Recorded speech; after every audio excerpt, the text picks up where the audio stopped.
सुप्रभात विद्यार्थियों, मैं अमित कुमार सिंगल, टीजीटी हिंदी केंद्रीय विद्यालय दिरांग।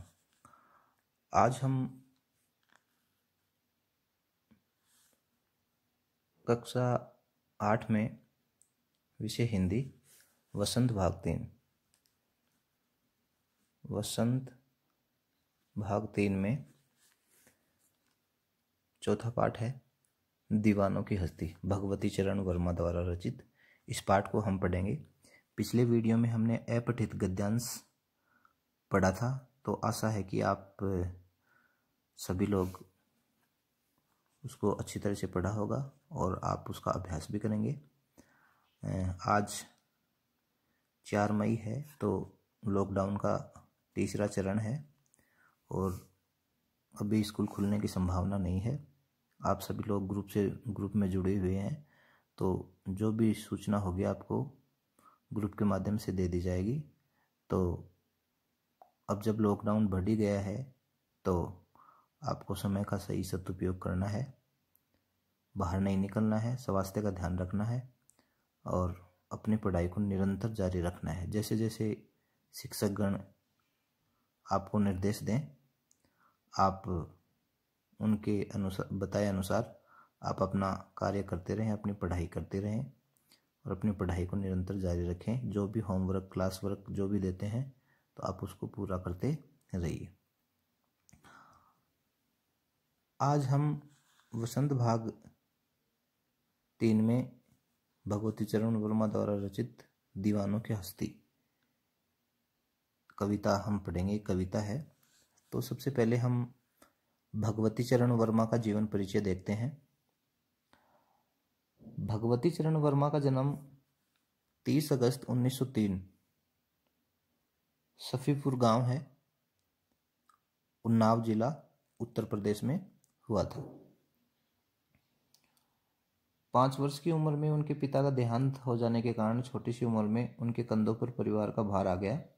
जीवन संघर्ष में जूझते हुए उन्होंने BLLB यानी लॉ की पढ़ाई करी, शिक्षा प्राप्त की और कानपुर में वकालत करने लगे। लेकिन वकालत में इनका दिल नहीं लगा और ये अधिकांश समय साहित्य सर्जन को देने लगे। साहित्य सर्जन यानी कविताएं लिखने में, कहानियां, उपन्यास वगैरह लिखने में ये लग गए। और 8वीं कक्षा में क्या हुआ? 8वीं कक्षा में पढ़ते समय इनकी पहली कविता प्रताप पत्रिका है, उसमें छपी थी। वकालत करते समय कवि के रूप में विख्यात हो गए। कविता के प्रारंभ में उन्होंने क्या क्या लिखा? कहानियां लिखी, उपन्यास लिखे, नाटक, निबंध आदि बहुत कुछ लिखा। जीविका के लिए उन्होंने रेडियो स्टेशनों में नौकरी की, सिनेमा के लिए कहानियां और संवाद लिखे, पत्रों का संपादन एवं प्रकाशन किया। इनकी भगवती चरण वर्मा की कुछ व्यंग्य कथाएं हैं, कहानियां हैं। 2 बांके, इंस्टॉलमेंट, राख की चिंगारी, मोर्चा बंदी। इनके महत्वपूर्ण उपन्यास हैं टेढ़े मेढ़े रास्ते, बहुत अच्छा उपन्यास है ये। 3 वर्ष का समय, आखिरी दांव, अपने खिलौने, चित्रलेखा, ये तो इस पे तो फिल्म भी बनी है, बहुत अच्छा उपन्यास है ये। सामर्थ्य और सीमा, सभी बचावत राम गुसाई, प्रसन और मरीचिका, पतन, भूले बिसरे चित्र, ये भी बहुत प्रसिद्ध उपन्यास है इनका। चित्रलेखा उपन्यास पर बनी फिल्म बड़ी प्रसिद्ध हुई। भगवती चरण वर्मा को साहित्य अकादमी पुरस्कार भी मिला है। भगवती चरण वर्मा ने कविताएं, रेडियो रूपक तथा नाटक भी लिखे हैं। इनकी काव्य कृतियां हैं मधुकर्ण, मानव, प्रेम संगीत।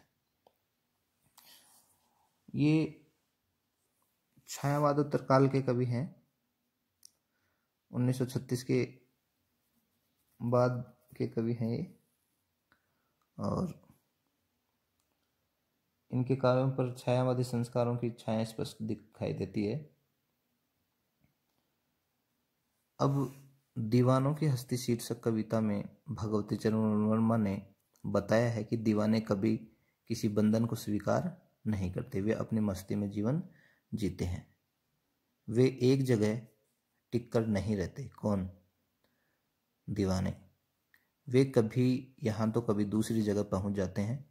संसार के लोगों के मध्य सुख दुख को बांटते हैं। दीवाने क्या करते हैं? संसार के बीच सुख दुखों को बांटते चलते हैं। गरीबों के मध्य अपना प्यार लुटाते चलते हैं। किन के बीच? गरीबों के। उनका जीवन मान अपमान की भावना से भरा से परे होता है, दूर होता है। वे तो हंस हंस कर आगे बढ़ते चले जाते हैं। उन्हें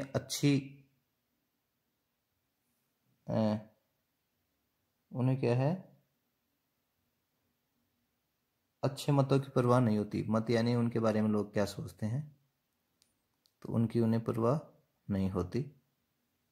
सब लोग उनके अपने होते हैं। दीवाने अपने बंधनों में बंधे होते हैं, जिन्हें वे चाहे तोड़ देते हैं। वे जब चाहे तोड़ देते हैं। उनका जीवन पूरी तरह अपना होता है। तो ये पाठ है। अब हम इसकी कविता के बारे में पढ़ेंगे। हम दीवानों की क्या हस्ती। कौन से दीवानों की? हम दीवानों की। हम दीवानों की क्या हस्ती है, आज यहाँ कल वहाँ चले, मस्ती का आलम साथ चला, हम धूल उड़ाते जहाँ चले। तो एक तो इसमें दीवाने शब्द आया है। दीवाने शब्द आया है।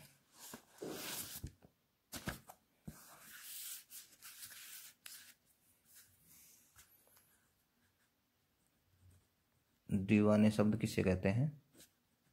का अर्थ क्या है? मस्त रहने वाला, मस्त रहने वाला। दीवाना शब्द आया है। हम दीवानों की क्या हस्ती, आज यहाँ कल वहाँ चले, मस्ती का आलम साथ चला। यानी हम मनमौजी मनुष्यों की कोई हस्ती नहीं है, कोई खास योग्यता नहीं है। बस अपनी मस्ती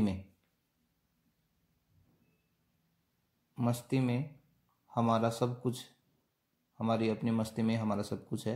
जब मौज आई कहीं भी चल दिए। आज अगर यहाँ है तो कल कहीं और चले गए।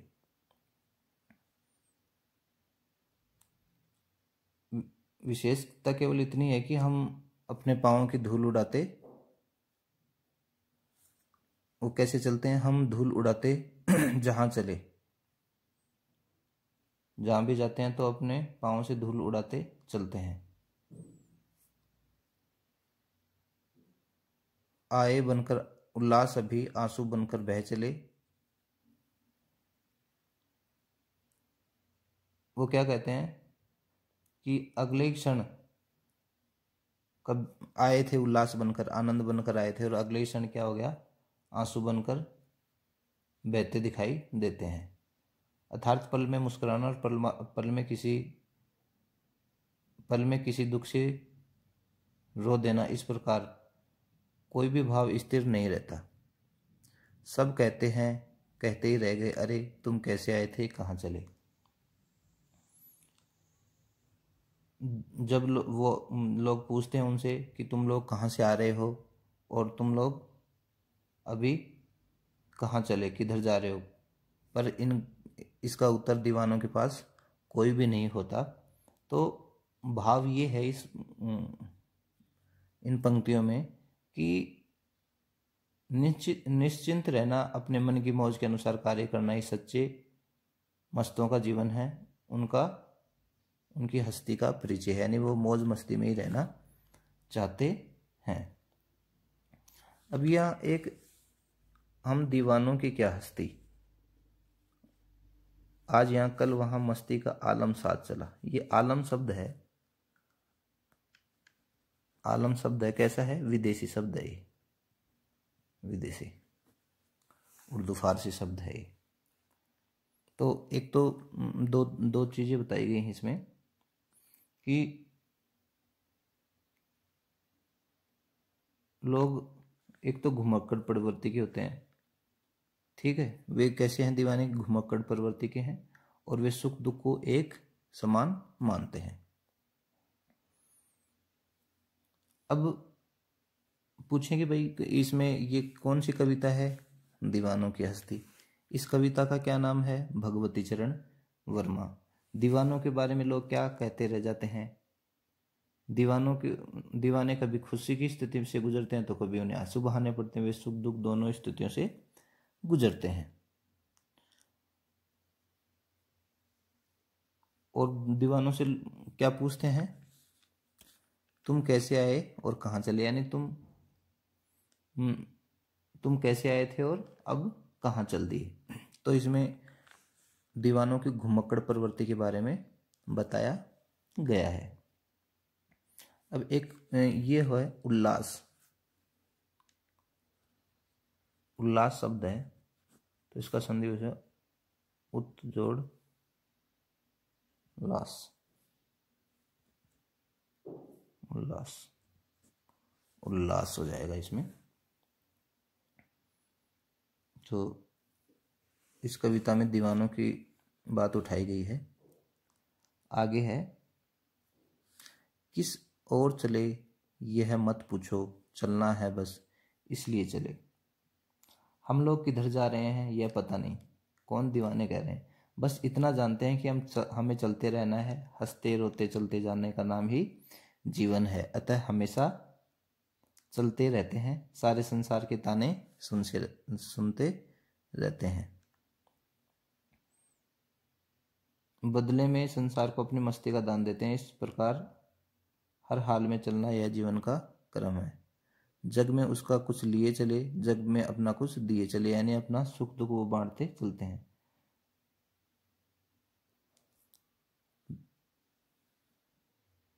मन की मौज में आकर हम लोग दुनिया वालों से दो बात कह लेते हैं। दो बात कही दो बात सुनी, कुछ हंसे और फिर कुछ रोए।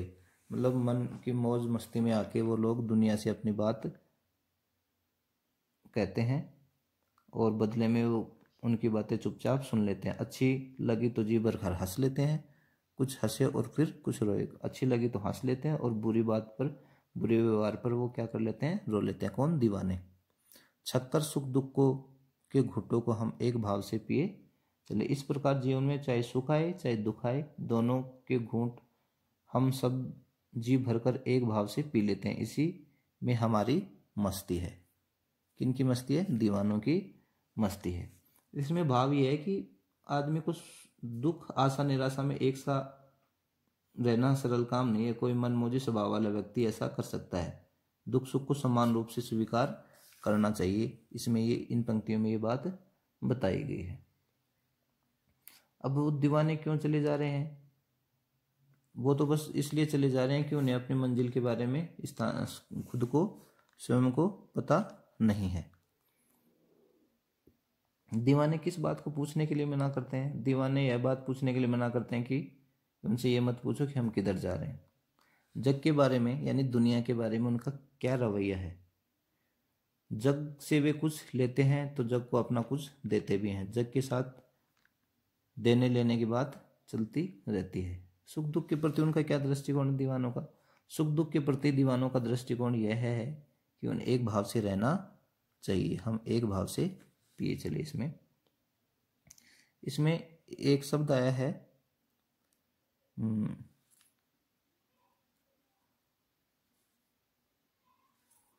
किस ओर चले जग,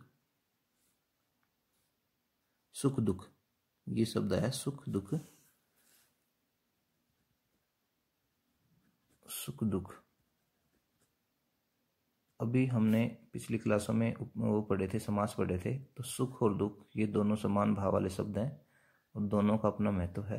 कोई भी छोटा बड़ा नहीं है। सुख के बाद दुख आता है, दुख के बाद सुख आता है। तो इसमें द्वंद्व समास है। द्वंद्व समास का ये उदाहरण है। तो एक है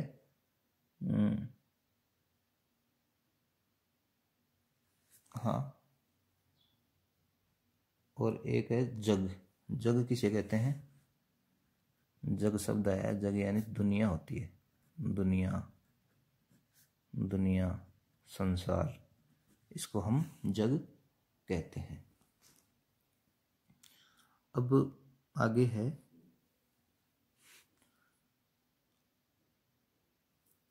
हम भीख मंगों की दुनिया में स्वच्छंद लुटाकर प्यार चले, हम एक निशानी सी उस पर ले असफलता का भार चले। भीख मंगो यानी भिखारियों, भीख मंगो यानी भिखारियों, और स्वच्छंद यानी मुक्त। हम एक सी निशानी उर यानी रिध है, उर क्या होता है, रिध है, ले असफलता का भार चले, यानी मनमोजी स्वभाव वालों की दुनिया अलग होती है। हार या जीत प्रत्येक दिशा में मनमोजी लोग क्या होते हैं, प्रसन्न होते हैं। तो यहाँ कवि इस भाव को प्रकट कर रहा है। यह दुनिया कैसी है, भिखारियों जैसी है। हम भीख मंगों की दुनिया में, कवि ने दुनिया को कैसा बताया है, भीख मंगा बताया है। क्यों बताया है कि ये दुनिया लेना ही जानती है, देना नहीं। अतः हम इसको समझकर अपना प्यार सबके लिए क्या करते हैं, स्वच्छंद प्यार लुटाकर चल दिया, अपने सबके लिए प्यार लुटाते हैं। बदले में कुछ भी न चाहकर अपने रास्ते पर चल जाते हैं। हम एक निशानी सी उर पर ले असफलता का भार चले। हम एक निशानी सी उर में ले असफलता का भार चले। यहाँ असफलता का मतलब है कि जो कवि है वो इस दुनिया को अपने जैसा मन मौजी नहीं बना पा रहा, तो वे उसके मन में असफलता, उसके हृदय में उर में असफलता है, तो अपने जैसा नहीं बना पाई है, असफलता का भार उसके मन में अवश्य रह जाता है। फिर भी हार की चिंता न करके वो आगे बढ़े जा रहे हैं। अब ये जो दीवाने हैं वो किस पे प्यार लुटा रहे हैं, दीवाने किस पे प्यार लुटा रहे हैं? दीवानों ने एक तो, दीवाने किस प्रकार प्यार लुटा रहे हैं, स्वच्छंद भाव से, स्वच्छंद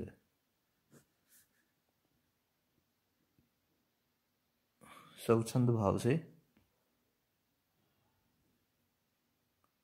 स्वच्छंद भाव से एक तो प्यार लुटा रहे हैं स्वच्छंद, और दूसरा है कवि ने दुनिया को क्या कहा, भीख मंगा कहा है। ठीक है, और इसमें एक शब्द आया है असफलता, असफलता। तो देखिए सफल इसमें मूल शब्द है, उपसर्ग है, क्या है, उपसर्ग है, और ये प्रत्यय है। तो कई बार शब्द में केवल उपसर्ग होता है, कई बार शब्द में प्रत्यय होता है, और कई बार उपसर्ग और प्रत्यय दोनों होते हैं। तो अगर ये शब्द पूछ लिया जाए, असफलता शब्द में उपसर्ग और प्रत्यय को लग कीजिए, तो ये प्रत्यय उपसर्ग हो गया, और सफल शब्द हो गया, और ता क्या हो गया, प्रत्यय हो गया। तो कवि को असफलता, इसमें ये शब्द आया है, तो कवि को क्यों पछतावा हो रहा है कि एक निशानी सी उर पर ले असफलता का भार चले, कि असफलता क्या है, क्योंकि वो दुनिया को अपनी तरह का नहीं बना पाई। अब अपना और पराया क्या, आबाद रहे रुकने वाले, हम स्वयं बंधे थे और स्वयं हम बंधन तोड़ चले। तो वो क्या हो गए, अपना और पराया क्या है, आबाद रहे रुकने वाले। वो कहते दुनिया ने हमारे साथ भला व्यवहार किया या बुरा, या हम उनको याद नहीं रखते, सभी को सम्मान भाव से मानकर सबको भुला देते हैं। अब अपना और पराया क्या रहा, आबाद रहे रुकने वाले, यानी हमारी तो यही शुभकामना है कि हमारे जो पीछे रहने वाले हैं वो आबाद रहें, सुखी रहें, प्रसन्न रहें। हम स्वयं बंधे थे और स्वयं अपने बंधन तोड़ चले, यानी वो खुद क्या थे, बंधनों में बंधे हुए थे, और खुद के बंधनों को तोड़कर जा रहे हैं। भाव यह है कि मनमोजी जीवों के लिए किसी बात का कोई बंधन नहीं होता, दीवानों के लिए क्या होता है, कोई बंधन नहीं होता। वो क्या है, सुख दुख से ऊपर रहते हैं। तो दीवानों में भला बुरा और अपना पराया के भेदभाव से ऊपर उठ जाते हैं। संसार में राग विराग ईर्ष्या द्वेष भावना ये सदा रहती है। तो दीवानों ने अपने आप को किससे बांधा है? स्वयं को बांधा है, ठीक है। और बंधन किसने तोड़ा है? खुद दीवानों ने तोड़ा। तो इसमें यह है कि लोगों को बंधन रहित हंसी खुशी का जीवन जीना चाहिए, अपने पराये का भाव नहीं रखना चाहिए, ठीक है। तो ये कविता घुमक्कड़ी के बारे में थी, दीवानों के बारे में थी। तो आशा है कि आपको ये पाठ बहुत पसंद आया होगा। दीवानों की हस्ती, हमें इसमें सुख दुख के समान भाव से बने रहने की प्रेरणा मिलती है। मनमोजी जीवन आनंद से परिपूर्ण होता है। इसी में जीवन सच्चा रूप झलकता है। हमें सभी प्रकार के भेदभावों से ऊपर उठकर जीवन बिताना चाहिए। सामाजिकता का बोध भी हमारे अंदर रहना चाहिए। त्याग और परोपकार की भावना भी अपनानी चाहिए। आज़ादी और गतिशीलता जीवन में आवश्यक है। संसार में स्वयं स्वार्थ की भावना से हमें ऊपर उठना चाहिए। कभी सभी को अपना प्यार बांटना चाहिए और बंधन में बंधकर नहीं रहना चाहिए। तो ये पाठ था दीवानों की हस्ती। तो प्रिय विद्यार्थियों, आपको ये पाठ अच्छी तरीके से समझ में आया होगा। मैंने बहुत अच्छी तरीके से समझाया है। आपको इस पाठ को, इस वीडियो को अच्छी तरह से देखना है और अच्छी तरीके से समझना है। अगले वीडियो में हम इसके प्रश्न उत्तर करेंगे। नमस्कार।